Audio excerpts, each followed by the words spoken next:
Assalamualaikum warahmatullahi wabarakatuh. Alhamdulillah. Wassalatu wassalamu ala rasulillah sayyidina wa habibina wa syafi'ina wa qudwatina maulana Muhammadin ibni Abdillah wa ala alihi wa sahbihi wa man walah. La hawla wa la quwata illa billahil aliyil azim. Subhanaka la ilma lana illa ma 'allamtana. Innaka antal alimul hakim wa tub alaina innaka antat tawwabur rahim. Allahumma ya fattah ya alim, ya fattah ya alim, ya fattah ya alim. Iftah alaina fathan gariba ya fattah ya alim. Allahumma inna nas'aluka fahman nabiyyin wa hifdzal mursalin wa sur'ata ilhami malaikatil muqarrabin. Allahumma akhrij min qulubina kulla qadarin lid dunya wa kulla mahallin lil khalq yamilu bina ila ma'asiyatik aw yishuluna an ta'atik aw yahulu bainana wa baina tahaqquqi bi ma'rifatikal khassah aw mahabbatikal khalisah. Nawaina ta'allum wa ta'lim wa tadhakkur wa tadhkir wa naf'a wal intifa' wal ifadata wal istifadah wal hath ala tamassuk bi kitabillah wa sunnati rasulih sallallahu alaihi wasallam wa du'a ilal huda wad dalalah alal khair ibtigha wajhillah wa mardatihi wa thawabihi wa qurbihi subhanahu wa ta'ala. Ilahi anta maksudi wa ridhaka matlubi, amma ba'd. Alhamdulillah, kita bersyukur kehadirat Tuhan Allah subhanahu wa ta'ala. Di dalam kajian sirah nabawiyah ini kita insyaallah akan menambah wawasan pengetahuan ilmu kita mengenai sejarah baginda agung Nabi besar Muhammad sallallahu alaihi wa ala alihi wa sahbihi wasallam. Semoga Allah Ta'ala jadikan kita umat yang selalu cinta kepada beliau, selalu menyenandungkan, melantunkan sholawat serta salam kita kepada beliau sebanyak-banyaknya sehingga kita digolongkan oleh Allah Subhanahu wa Ta'ala tergolong orang-orang yang akan berjumpa dan bersama dengan beliau di dunia dan di akhirat. Amin amin ya rabbal alamin. Jamaah yang dimuliakan Allah Subhanahu wa Ta'ala, melanjutkan kajian sirah dengan judul Tanda-tanda Kenabian. Tentunya setiap daripada kita mengetahui bahwa sesungguhnya baginda Nabi Muhammad sallallahu alaihi wa ala alihi wasallam ialah nabi dan rasul yang diutus oleh Allah Subhanahu wa Ta'ala, dan Nabi Muhammad sallallahu alaihi wasallam memiliki tanda-tanda yang meyakinkan siapapun bahwa sesungguhnya beliau memang utusan Allah Subhanahu wa Ta'ala. Di sini akan kami bagi menjadi dua bagian. Yang pertama ialah berita-berita mengenai diutusnya baginda Nabi Muhammad sallallahu alaihi wa ala alihi wasallam dari tiga sumber. Yang pertama ialah pendeta-pendeta orang-orang Yahudi, dan yang nomor dua ialah pendeta-pendeta orang-orang Nasrani, dan yang nomor tiga ialah dukun-dukun dan peramal-peramal bahkan. Jamaah yang dimuliakan Allah Subhanahu wa Ta'ala, dari mana pendeta-pendeta Yahudi mengetahui diutusnya baginda Nabi Muhammad sallallahu alaihi wa ala alihi wasallam? Diutusnya baginda Nabi Muhammad sallallahu alaihi wasallam telah diketahui bahkan oleh para pendeta-pendeta Yahudi, oleh pendeta-pendeta Nasrani. Tentunya dari mana? Dari kitab yang Allah Ta'ala turunkan kepada mereka, yaitu kitab Taurat dan kitab Injil. Diriwayatkan, yang pertama, diriwayatkan oleh Salmah bin Salamah bahwa sesungguhnya Salmah bin Salamah ini cerita bahwa dia punya seorang tetangga, seseorang Yahudi dari Bani Abdil Ashhal. Yahudi ini ketika sedang ngobrol-ngobrol dengan tetangga-tetangganya, maka dia bercerita mengenai hari kiamat, mengenai akan dibangkitkannya manusia setelah kematian mereka, mengenai setelah itu masuk ke dalam surga dan masuk ke dalam neraka. Bahkan orang-orang yang di sekitarnya bertanya kepada sang tetangga Yahudi ini, wahai Yahud, apakah orang akan dibangkitkan setelah dia meninggal? Maka pendeta Yahudi ini, orang Yahudi ini mengatakan, tentu yang namanya manusia akan dibangkitkan setelah dia meninggal dan akan mempertanggungjawabkan amal-amalnya. Dan orang yang beruntung saat itu dari kita ialah orang yang mengikuti utusan yang Allah Ta'ala utus, yang akan mengajak kepada kebaikan. Dan kalian harus tahu, kata sang Yahudi ini, dia akan diutus dari arah sana. Sang Yahudi itu menunjuk ke arah Mekah dan arah Yaman dari tempatnya tersebut, dari Madinah. Lalu Salmah bin Salamah ini bercerita, sang Yahudi mengatakan, dan Salmah bin Salamah ini pada saat itu termasuk yang paling muda yang sedang duduk di perkumpulan itu, di dalam rombongan itu, di dalam duduk-duduk itu. Salmah bin Salamah ini yang paling muda. Harus diketahui Salmah bin Salamah ini ialah salah satu di antara sahabat baginda Nabi. Jadi ketika diceritakan Salmah bin Salamah ini lagi paling muda di antara orang-orang yang sedang berkumpul pada saat itu. Sang Yahudi mengatakan, kalau anak ini dewasa mungkin dia berjumpa dengan Nabi tersebut. Wow. Sampai pada suatu saat Salmah bin Salamah bercerita, tidak berlalu malam, tidak berlalu hari, kecuali setelah diutus baginda Nabi Muhammad sallallahu alaihi wa ala alihi wasallam, dan Salmah bin Salamah ini termasuk yang beriman kepada baginda Nabi Muhammad sallallahu alaihi wasallam, bahkan tergolong ahli Badr, orang yang ikut di dalam peperangan Badr. Apa yang terjadi ketika Salmah bin Salamah sudah beriman kepada Nabi Muhammad SAW, maka dia berjumpa dengan tetangganya Yahudi itu dan berkata, wahai tetangga kami yang orang Yahudi, kenapa kamu tidak beriman kepada orang yang kalian sifati sendiri dulu? Kalian sudah cerita kepada kami mengenai ceritanya, kenapa engkau tidak beriman? Maka sang Yahudi itu dengan angkuhnya mengatakan, oh bukan dia yang kami maksud di dalam cerita kami, bukan dia. Padahal mereka mengetahui bahwa sesungguhnya baginda Nabi Muhammad sallallahu alaihi wa ala alihi wasallam ialah orang yang selalu mereka ceritakan. Jamaah yang dimuliakan Allah Subhanahu wa taala, itu dari kaum Yahudi, ada yang dari kaum Nasrani. Diceritakan bahwa sesungguhnya berita ini diceritakan oleh Sayyidina Thalhah bin Ubaidillah, salah satu di antara sahabat 10 yang dijamin masuk ke dalam surga oleh baginda Rasulullah SAW. Thalhah bin Ubaidillah suatu saat ini pergi ke daerah Basrah. Ketika di Basrah, maka ada seorang pendeta di tempat ibadahnya berkata kepada orang-orang di sekitarnya, salu hal fikum ahadun minal haram. Pendeta itu berkata, tanyalah, apakah di antara kalian ini ada yang berasal dari daerah haram? Haram di waktu itu yang paling diketahui bahwa sungguhnya dari Mekah. Maka Thalhah bin Ubaidillah mengatakan, saya dari Mekah, ada apa? Maka sang pendeta Nasrani ini mengatakan, hal dhahara Ahmad, apakah sudah muncul seseorang yang namanya Ahmad? Maka Thalhah bin Ubaidillah bertanya, siapa Ahmad? Ahmad yang mana? Maka sang pendeta Nasrani itu mengatakan, anaknya Abdullah. Abdullah itu anaknya Abdul Muttalib. Ini bulan dia diutus oleh Allah Subhanahu wa ta'ala. Dia ialah nabi yang terakhir yang Allah ta'ala utus. Dia diutus di kota Mekah, di kota haram. Nanti akan hijrah ke daerah yang banyak kurmanya.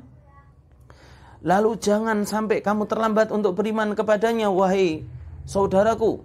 Kata pendeta Nasrani ini. Maka ketika pendeta Nasrani ini menceritakan hal tersebut, memberitakan hal tersebut, waqa'a fi qalbi ma qala ar-rahib.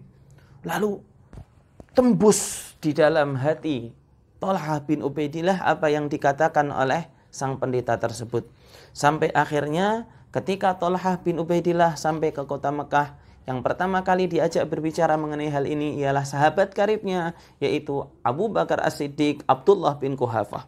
Ketika mendengar cerita mengenai Thalhah bin Ubaidillah sama Sayyidina Abu Bakar As-Siddiq radhiyallahu taala anhuma, beliau Thalhah bin Ubaidillah diajak langsung menuju baginda Nabi Muhammad sallallahu alaihi wasallam. Sejak saat itu langsung masuk ke dalam agama Islam bersama dengan ajakan Sayyidina Abu Bakar As-Siddiq radhiyallahu taala anhu. Lalu ternyata ketahuan seseorang yang pada saat itu terkenal garang dan terkenal dituakan, yang bernama Naufal ibnul Adawiyah. maka mengetahui bahwa Abu Bakar dan Thalhah bin Ubaidillah telah beriman kepada baginda Nabi Muhammad SAW, maka dua-duanya diikat di dalam satu ikatan tali, maka mereka berdua dikatakan Al-Qarinain, orang yang terikat bersama-sama, sahabat dekat yang terikat. Jamaah yang dimuliakan Allah Subhanahu wa taala, ada lagi cerita mengenai seorang sahabat yang bernama Sa'id ibn al-As. Apa yang terjadi dengan Sa'id ibn al-As? Ketika perang Badar, maka ayah Sa'id ibn al-As ini terbunuh. Ini Sa'id ibn al-As setelah ayahnya terbunuh berada di dalam asuhan pamannya yang bernama Abban ibn Sa'id. Abban ibn Sa'id ini sangat benci kepada Nabi Muhammad sallallahu alaihi wasallam. Tidak pernah kok tidak mencaci Rasulullah. Mencaci Nabi Muhammad sallallahu alaihi wasallam merupakan makanan sehari-hari. Sampai suatu saat Abban ibn Sa'id ini menuju ke daerah Syam untuk berdagang, kurang lebihnya memakan waktu 1 tahun. Sampai pada suatu saat ketika dia pulang, dia bertanya kepada adiknya, saudaranya yang bernama Abdullah bin Sa'id, bagaimana Muhammad? Maka Abdullah ibn Sa'id yang menjawab, wah, Muhammad sudah lebih mulia daripada dulu. Muhammad kini dijelaskan bagaimana keberhasilan baginda Nabi Muhammad SAW di dalam berdakwah, karena ini terjadi setelah perang Badar tentunya. Lalu apa ya? Abban ibn Sa'id yang dulunya mencaci maki, menghina dina, tidak berkata apapun. Tidak mencaci lagi. Sampai Abban ibn Sa'id ini ketika duduk-duduk dengan orang sahabat-sahabatnya, teman-temannya penduduk Makkah yang tentunya masih tidak beriman kepada baginda Rasulullah SAW, lalu dia bercerita, ketika aku di Syam, aku berada di satu daerah, lalu aku berjumpa seorang pendeta Nasrani yang namanya Baka. Ini pendeta Nasrani sudah 40 tahun tidak pernah keluar dari tempat ibadahnya. Sampai ketika dia keluar, orang-orang pada berbondong-bondong kepada pendeta Baka ini, aku pun ikut. Ketika menemui orang-orang, menjawab pertanyaan mereka, menjelaskan tentang mereka, lalu aku ikut bertanya, wahai pendeta, saya punya keinginan ini, saya punya pertanyaan. Lalu pendeta ini bertanya, dari mana kamu? Saya dari Quraisy, dari suku Quraisy. Wahai pendeta, di antara kami ada seorang laki-laki yang mengira kalau dirinya telah diutus oleh Allah. Maka sang pendeta bertanya, namanya siapa? Maka Abban bin Sa'id menjawab, namanya Muhammad. Lalu pendeta itu bertanya lagi, sudah berapa lama dia mendakwakan apa yang dia katakan itu? Maka Abban bin Sa'id berkata, kurang lebih 20 tahun. Pendeta itu mengatakan lagi, mau enggak kamu aku beritahukan tentang Muhammad itu? Diceritakan tentang sifat-sifat baginda Nabi Muhammad SAW kepada Abban bin Sa'id. Pendeta Nasrani ini menceritakan tentang Nabi Muhammad SAW sekomplit-komplitnya. Tidak ada satu sifat pun yang salah yang disebutkan oleh sang pendeta Nasrani tersebut. Maka setelah menjelaskan tentang sifat-sifatnya Nabi Muhammad SAW, pendeta Nasrani itu mengatakan, wallahi huwa nabiyun hadhil ummah. Demi Allah, dia adalah nabi umat ini. Dia akan muncul dan akan mendakwahkan apa yang telah diperintahkan kepadanya dan akan berhasil dengan dakwahnya. Tsumma dakhala sauma'atahu. Lalu setelah itu pendeta ini masuk kembali ke tempat ibadahnya dia. Sebelum dia masuk kembali, dia berkata dan berpesan kepada Abban bin Sa'id, wahai Abban, sampaikan salamku kepadanya. sampaikan salamku kepadanya. Subhanallah. Subhanallah. Jamaah yang dimuliakan Allah Subhanahu wa taala, yang nomor 3 ialah kabar-kabar dari para dukun, dari para peramal, yang tentunya mereka mendapatkan kabar itu baik dari bantuan jin atau tidak.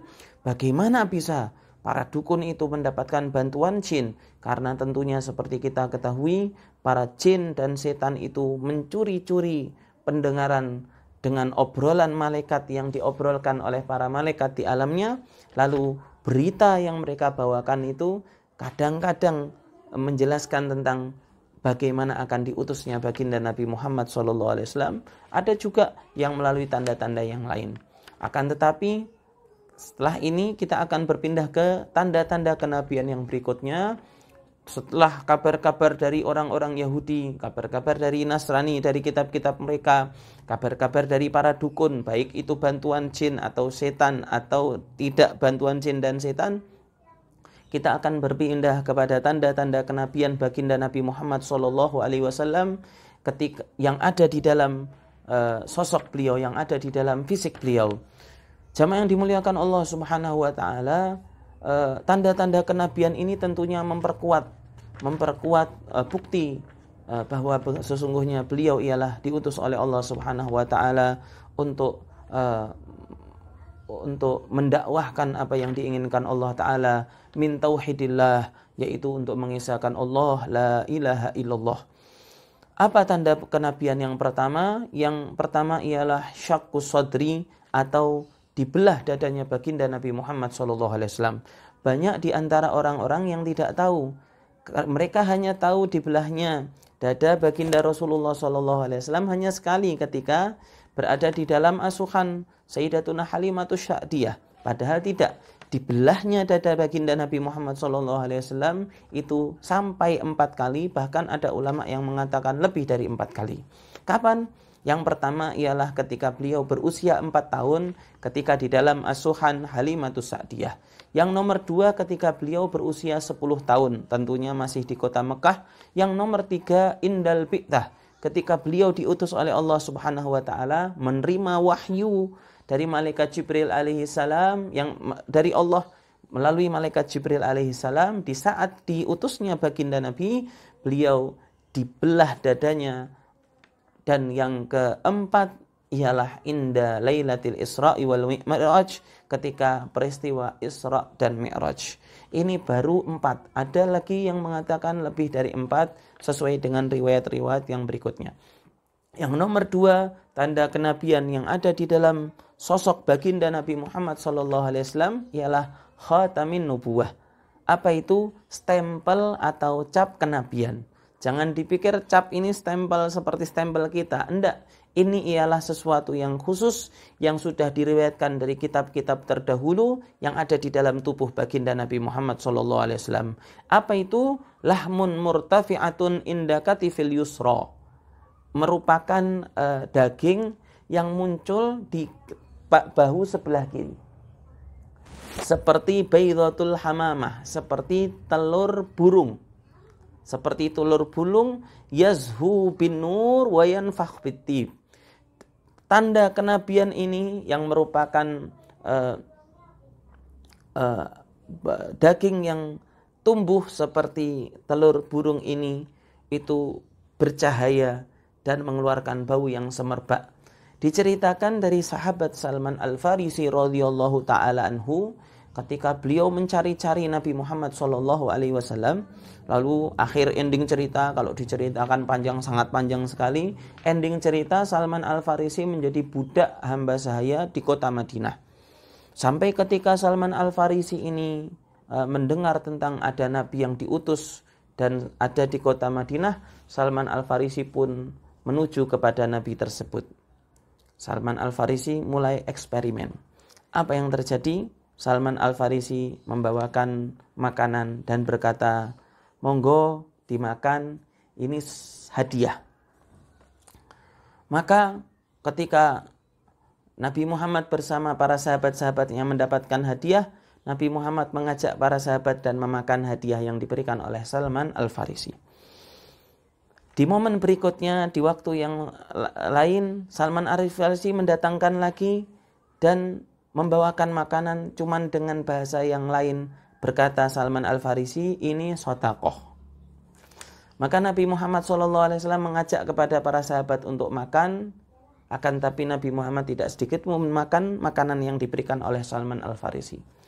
Salman Al-Farisi mendapatkan bahwa sosok ini persis dengan yang dikatakan oleh guru-gurunya. Nabi yang diutus di daerah yang penuh dengan kurma, mau menerima hadiah dan memakannya, cuman tidak mau memakan barang sedekah. Ada satu sifat lagi yang ada di dalam sosok Nabi, yang diketahui oleh Salman Al-Farisi. Apa itu? Stempel kenabian yang berada di pundak sebelah kiri baginda Nabi Muhammad Sallallahu Alaihi Wasallam. Ketika Salman Al-Farisi ada kesempatan, maka dia berusaha untuk melihat ke punggung Nabi Muhammad Sallallahu Alaihi Wasallam di sebelah kiri untuk memastikan apakah ada betul itu stempel tanda kenabian yang sudah diberitahukan oleh gurunya. Ketika melihat Salman Al-Farisi mengitarinya dan berusaha untuk melihat apa yang ada di pundaknya, maka Rasulullah Sallallahu Alaihi Wasallam merenggangkan bajunya sehingga pundaknya pun terlihat. Dan ketika Salman Al-Farisi melihat tanda kenabian yang merupakan khatamin nubuwah yang ada di pundak Rasulullah ini, maka dia cium dan dia peluk, dan saat itu dia beriman kepada baginda Nabi Muhammad Sallallahu Alaihi wa ala alihi wa sahbihi wasallam. Sallu ala Nabi Muhammad. Dan yang nomor 3, di antara tanda-tanda kenabiannya baginda Nabi Muhammad Sallallahu Alaihi Wasallam ialah ar-ru'ya as-salihah, mimpi-mimpi yang nyata. Jadi di malam harinya bermimpi akan suatu keadaan, besok paginya langsung mimpi yang dilihat oleh Rasulullah Sallallahu Alaihi Wasallam persis terjadi di keesokan harinya. Dan ini merupakan salah satu di antara tanda kenabiannya baginda Nabi Muhammad SAW. Illa ta'ti kal falakis sabah. Kecuali mimpi tersebut datang seperti seterang-terangnya keesokan harinya. Subhanallah. Dan itu bukan terjadi satu kali, bukan terjadi dua kali, akan tetapi selalu terjadi di dalam hidupnya baginda Nabi Muhammad SAW. Dan termasuk tanda yang lain, yaitu baginda Nabi Muhammad SAW melihat dan mendengar bahwa sesungguhnya batu-batu mengucapkan salam kepada baginda Nabi Muhammad SAW. Pohon-pohon mengucapkan salam kepada baginda agung Nabi besar Muhammad SAW. Dan bahkan beliau itu selalu dinaungi oleh awan kemanapun beliau pergi. Sallallahu alaihi wa ala alihi wa sahbihi wasallam. Tidak bisa diingkari akan kenabian beliau, tidak bisa diingkari akan kebenaran yang Allah Subhanahu wa taala liputi tentang diutusnya baginda Nabi Muhammad sallallahu alaihi wasallam. Harusnya kita bertambah iman, bertambah yakin kepada beliau. Jangan sampai iman kita iman yang lemah, kita ragu akan sosok baginda Nabi Muhammad SAW. Jamaah yang dimuliakan Allah Subhanahu wa taala, para sahabat-sahabat Nabi Muhammad SAW, orang yang sangat hebat pemikiran mereka, orang yang sangat dahsyat cara berpikir mereka. Sebut di antara mereka Ali bin Abi Thalib, sebut di antara mereka Abu Bakar As-Siddiq, sebut di antara mereka Utsman bin Affan, Umar bin Al-Khattab, dan sahabat-sahabat yang lain. Mereka ialah orang-orang yang hebat, mereka ialah orang-orang yang berpikir tajam, dan mereka beriman kepada Nabi Muhammad SAW karena memang betul tahu bagaimana kebenaran yang dibawa oleh baginda Nabi Muhammad Sallallahu Alaihi wa ala alihi wasallam. Persis seperti satu cerita mengenai Sayyidina Abu Bakar As-Siddiq radhiyallahu taala anhu. Ketika malam Isra dan Mi'raj, Abu Bakar itu berada di luar kota Mekah. Ketika Abu Bakar sampai ke kota Mekah, maka Abu Bakar As-Siddiq radhiyallahu taala anhu ditegur oleh sebagian orang-orang kafir Quraisy untuk menggoda Abu Bakar As-Siddiq. Karena di kalangan kafir Quraisy terkenal bahwa Abu Bakar ialah sahabat baginda Nabi Muhammad SAW, bahkan yang pertama kali beriman kepada Nabi Muhammad SAW. Lalu Abu Bakar As-Siddiq radhiyallahu taala anhu diejek oleh orang-orang kafir Quraisy. Wahai Abu Bakar, kamu sudah dengar atau belum? Dengar apa? Muhammad temanmu itu, dia bercerita, dia mendongeng kalau malam ini dia menuju ke Syam, menuju ke Palestina. Semalam, lalu malam ini sudah pulang ke Mekah. Gila Muhammad, kata orang-orang kafir Quraisy itu. Maka Abu Bakar As-Siddiq mengatakan, kalau misalkan dia berkata itu, maka benar. Maka benar. Aku percaya dan aku beriman kepadanya. Berita itu didatangkan dari langit setiap hari dan setiap malam. Bagaimana cuman perkara itu aku tidak beriman? Maka setelah itu Abu Bakar mengajak orang-orang yang menghinakan Nabi Muhammad SAW, yang mengejek-ngejek Nabi Muhammad SAW, untuk bersama-sama menuju kepada Nabi Muhammad SAW. Apa yang terjadi? Abu Bakar bertanya kepada Rasulullah SAW, wahai Rasulullah, apakah betul apa yang telah mereka ceritakan bahwa engkau menuju ke Masjidil Aqsa lalu tadi malam dan langsung kembali? Maka Rasulullah SAW mengatakan, betul ya Abu Bakar. Rasulullah, bukannya aku tidak beriman kepadamu. Kami semua tahu engkau belum pernah ke sana sebelum ceritamu ini. Sif lanal Masjidil Aqsa. Sifatkanlah kepada kami bagaimana Masjidil Aqsa itu. Dan saat itu orang-orang yang tidak beriman kepada Rasulullah ada di situ dan ikut mendengar. Maka Allah Subhanahu wa taala perintahkan malaikat Jibril untuk membawa sketsa daripada Masjidil Aqsa.